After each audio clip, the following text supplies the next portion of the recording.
여러분 안녕하십니까? 의정도포기의 임평순입니다. 안녕하세요, 노경미입니다. 네, 경미 씨 제가 네.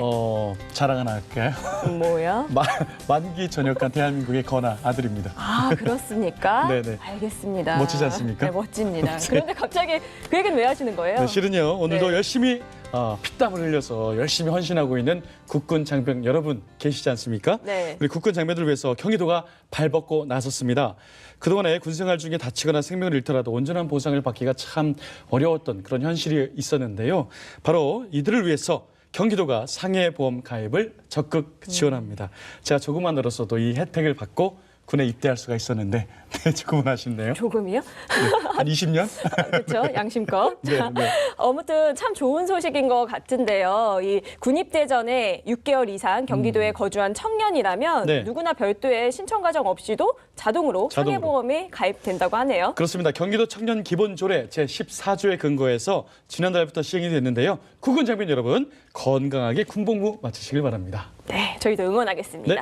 자, 그럼 저희 오늘 의정돋보기 주인공 바로 만나볼 텐데요. 먼저 화면으로 함께하겠습니다. 오산시 중앙동, 신장동, 세마동의 송영만 의원.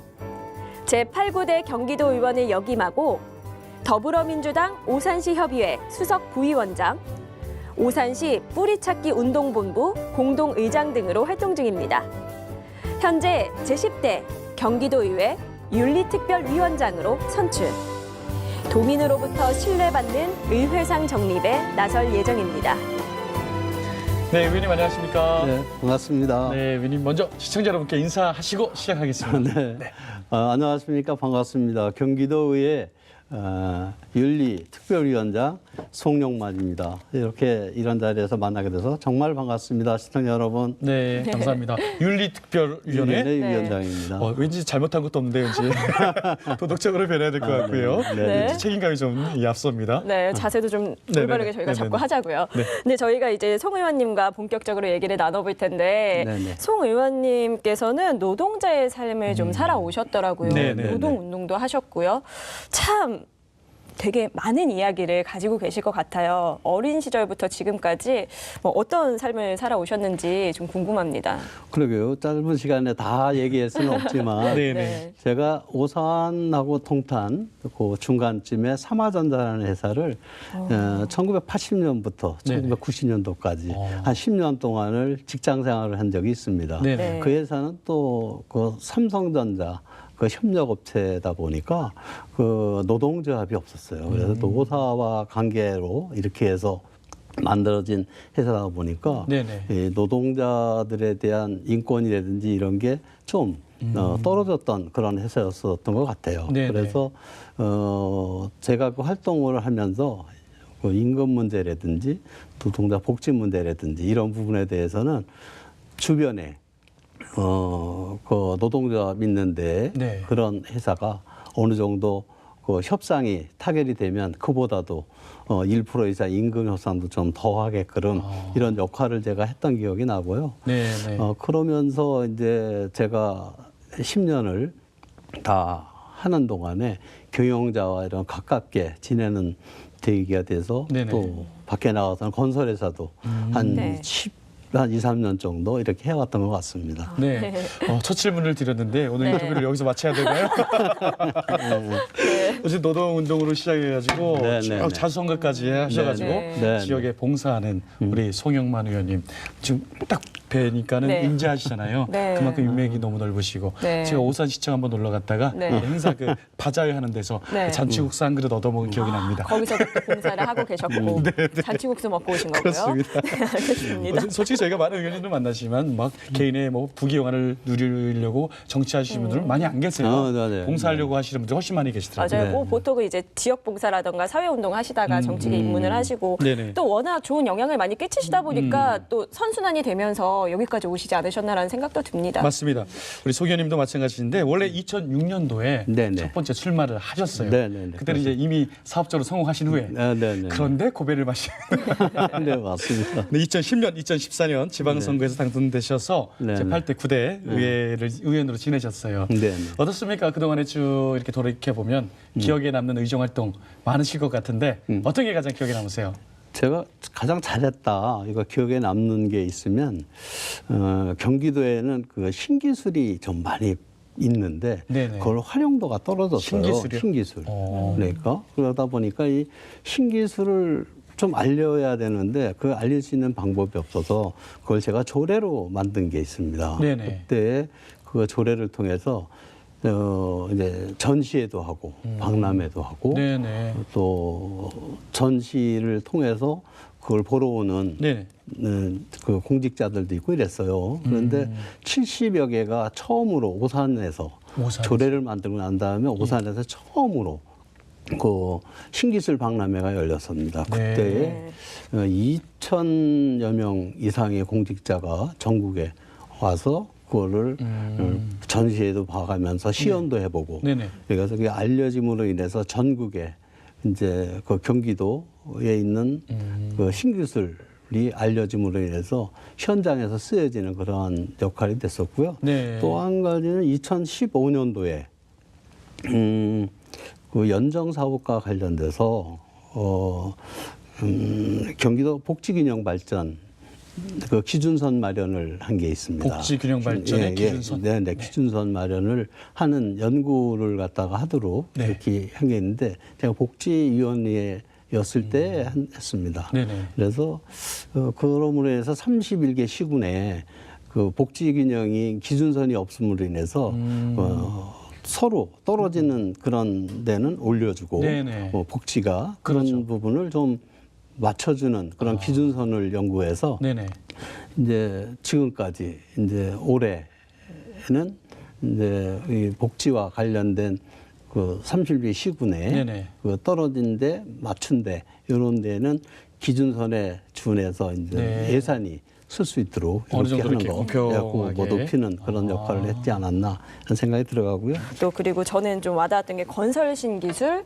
아무리 좋은 기술이 있더라도 알려지지 않으면 사용하지 않으면 그만이거든요. 그렇죠. 뭐 중소기업들이나 개인들이 갖고 있는 어떤 그쵸. 특허랄지 이런 것들이 좀 사장되지 않고 예. 그래야 또 대기업에서도 또 이렇게 또 그렇죠. 그런 게 또 있죠. 네, 그렇죠. 맞습니다. 그 대단합니다. 분야에 대해서는 전문가가 아니면 사실 엄두를 낼 수 있는 게 아닌데 아무래도 경력이 있으시니까 건설업계에서 힘을 또 실어주지 오래 또 않으셨을까. 종사를 하시고 네. 기업 활동도 하셨으니까 네, 네. 확실히 짚어내는 능력이 네, 탁월하신 네. 것 신 같아요. 거죠. 네.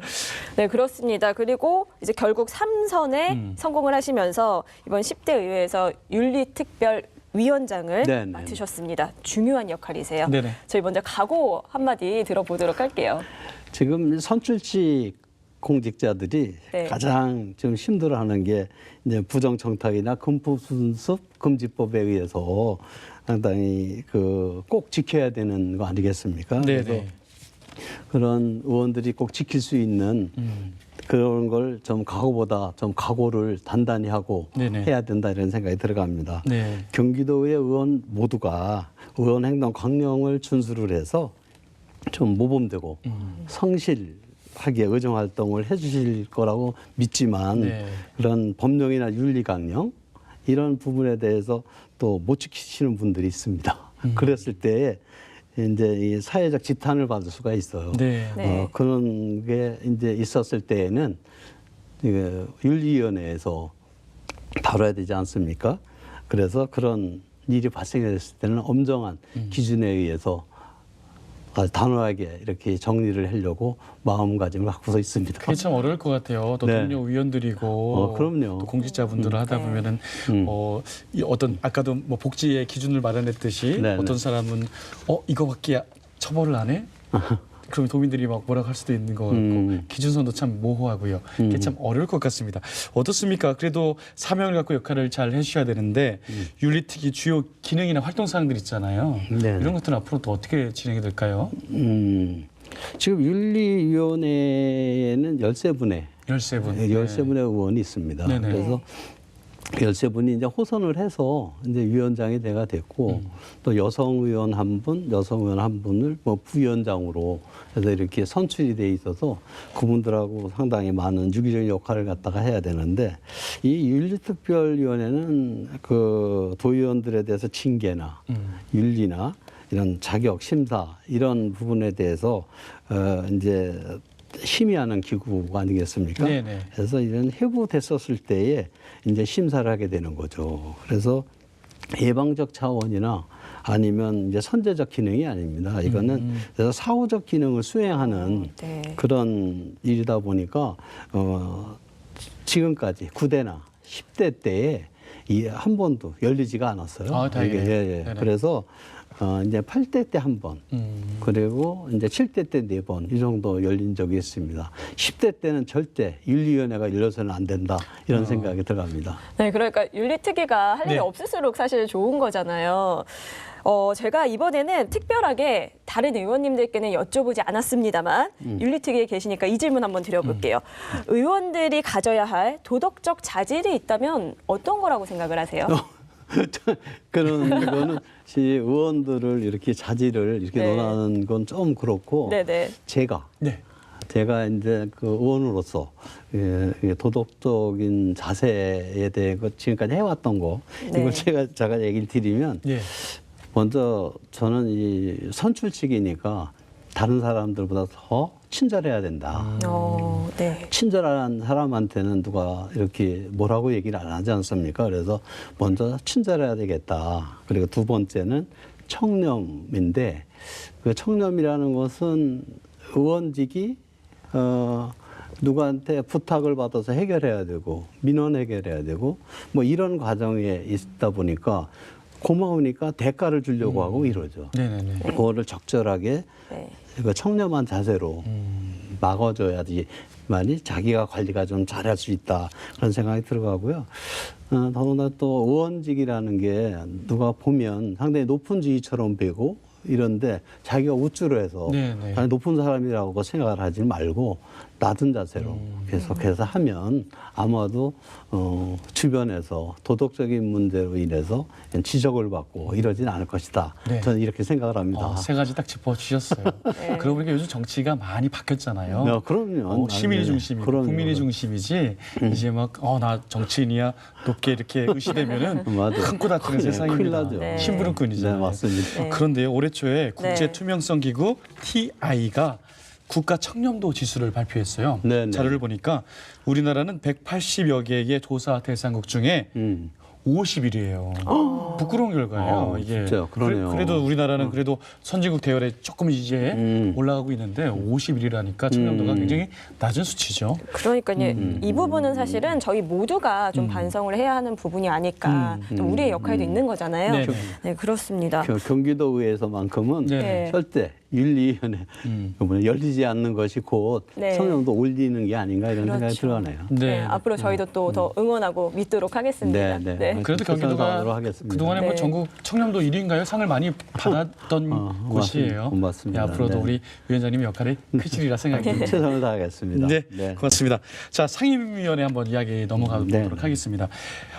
제일 바쁜 분과예요. 네. 경제과학기술위원회 네. 살림살이를 네. 도맡아하는 소속이신데 아무래도 돈의 굵직한 기관과 실국을 소관해서 처리해야 될 부분이 굉장히 많이 네, 그럼요. 있습니다. 네.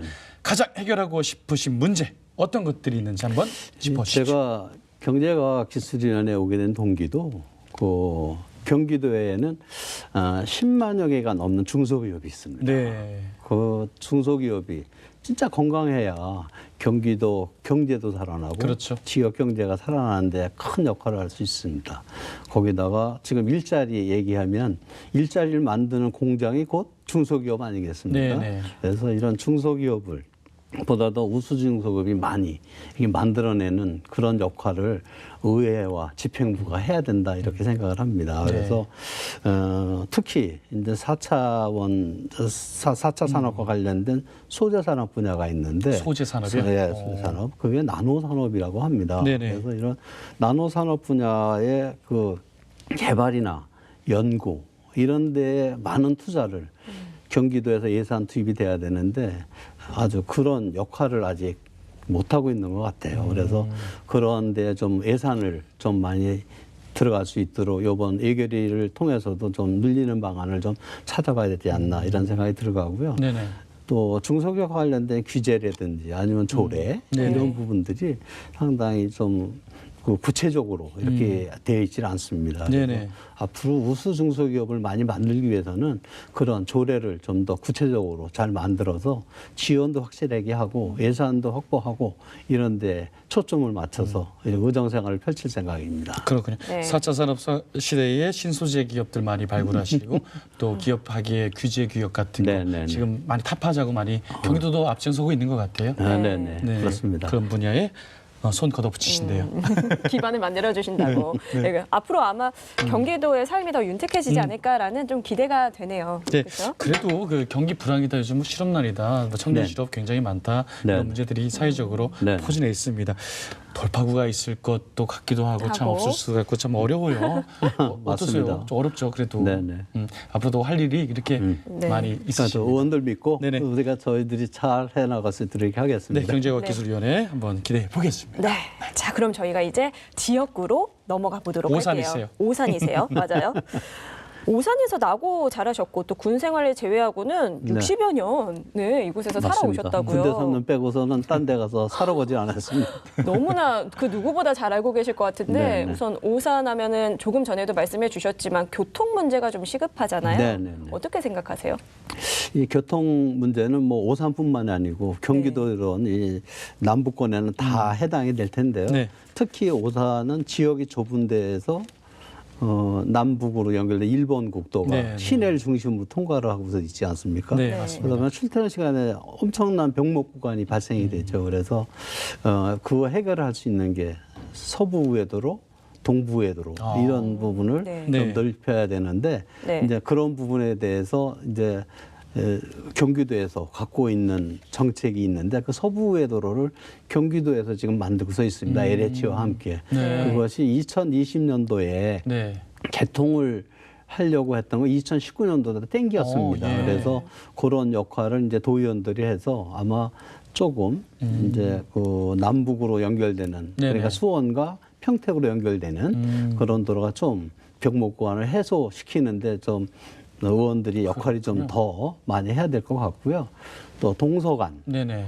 이제 그 경기도에서 관련 82번 국지도가 있는데 네네. 그 도로가 지금 예산 확보가 좀 덜 됐어요. 그래서 네네. 8년 전에 제가 건설교통위원회에 있으면서 네. 그때부터 그 신경을 썼던 부분인데 이제서야 이제 200억이 예산이 확보가 되고 이제 도면이 됨으로 인해서 이제 내년 네네. 2019년도 1월부터 이제 착공을 할 수가 있게 됐습니다. 그렇군요. 그런데도 5년 이상이 걸립니다. 앞으로 5년 동안 그런 병목 구간은 아무래도 어쩔 수 시민들이 없는. 좀 힘들 것 같은데 좀 참아주시면 네, 네. 1, 2년 더 땡기는 역할을 경기도와 의회가 좀 신경만 쓴다면 오산에서의 교통 문제는 좀 해결할 수 있다. 네. 네. 이렇게 생각을 합니다. 교통이 이제 동탄의 인구들도 많이 유입되고 하다 보니까 네네. 또 오산 왔다 갔다 이게 다 네네. 주민들이거든요. 네네. 그러다 보니까 동서 남북 네. 이런 도로가 그렇죠. 조속히 좀 돼야 그렇죠. 인구가 굉장히 많이 늘어나고 그렇죠, 있기 때문에 그렇죠. 좀 문제가 좀 빨리 해결돼야 되지 않나 생각이 드네요. 네, 그럼요. 네. 자, 그렇습니다. 자, 저희가 또 하나 좀 짚고 넘어갈 것이 있는데요.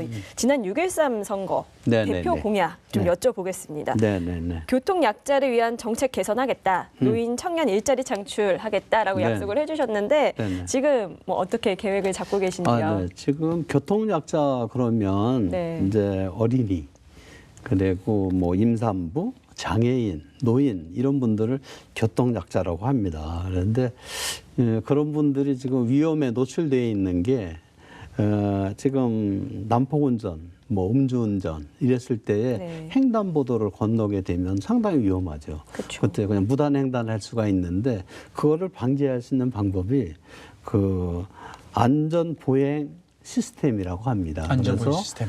횡단보도를 건널 때 네. 음향으로 네. 건너지 마세요. 지금은 빨간불입니다. 아. 이런 시스템을 좀 다 횡단보도 있는 데에는 네. 다 설치를 의무화해야지 되지 않느냐. 아, 음향 그럼 시스템. 아마도 그렇게 아. 되면 네네. 그 안전사고 음주운전이나 난폭운전하는 그런 분들한테서 생명을 보장받을 수 있지 않냐 이런 생각이 좀 들어가고요. 네. 네네. 두 번째는 이제 아동 그리고 청소년 학교 주변에 스쿨존이 있는데 그걸 좀 확대를 좀 하게 되면 그 주변에서는 이제 운전하는 사람들이 좀 조심할 수 있고 네네. 이럴 수가 있죠. 그리고 통학로와 관련된 이런 데에도 역시 마찬가지로 좀 이 안전 보행 시스템을 네. 의무적 도입을 한다면은 교통사고가 많이 줄어들지 않겠냐 이런 생각이 좀 들어가고요. 교통약자에 대한 많은 공약들을 네, 앞으로 네. 잘 지켜나야 할 생각이 되고요. 네. 어떤 시민분이 그 아이디어를 주셨는데 스쿨존 지나갈 때 차가 위반하거나 뭐 좀 위험하게 가면은 경고음을 울렸으면 좋겠다라는 또 아이디어 같은 것도 네, 네. 주시더라고요. 그런 것도 시민들의 의견도 많이 반영하셔서 네, 네, 네. 정책에 반영하셔도 참 좋을 것 같습니다. 네. 자, 저희가 지금까지 정말 많은 이야기를 나눴는데요. 이렇게 말씀을 들어볼수록 궁금해지는 것이 있는 것 같아요. 이제 송 의원님께서는 시간이 조금 더 지나고 이제 삼선까지 하셨는데 앞으로 어떤 의원을 꿈꾸고 계신지가 좀 궁금하거든요. 제가 정치적인 꿈이 있으면 대개 보면 뭐 국회의원으로 한다, 뭐 시장 한다, 전 뭐 대통령이요. 많이 하지 않습니까? 대통령 한다 네. 이런 얘기 하지 않습니까? 근데 저 같은 경우는 10대 의회에 입성을 하면서 제가 부의장을 출마를 한 적이 있는데 아쉽게 제가 낙선을 했어요. 네. 그래서 네. 이제 이번 이제 후반기에 부의장 할 기회가 된다면 네. 한번 해보고 싶고요. 네네. 이제 도의원 임기가 다 끝나고 나면 오산시에도 시장이 3선으로 다 마감이 됩니다. 그렇죠. 네네. 그렇게 되면 제가 오산시에 뭐 시민들이 네. 요구를 하고 원하는 일들이 혹시 있고 이러면 시장으로 다 도전도 할 계획이 있습니다. 그래서 네. 보다도 오산시를 위한 봉사, 더 큰 봉사를 할 기회가 주어진다면 네네. 열심히 해보고 싶습니다. 시장 출마선을 이 자리에서 벌써부터 다음 지방선거가 꽤 많이 남았는데요. 알겠습니다. 네. 어쨌든 자나깨나 이제 오산 사랑, 경기도 사랑이신 우리 의원님이세요. 알겠습니다. 네, 잘 네. 들었고요. 그 포부 한 계단 한 계단씩 잘 일어나가시기를 저도 최선을 응원해 다해서 보도록 하겠습니다. 시민과 함께 하도록 하겠습니다. 네. 네. 자 이제 마무리할 시간인데요. 시청자 여러분께 마지막 인사 말씀 좀 부탁드리겠습니다. 네네. 네.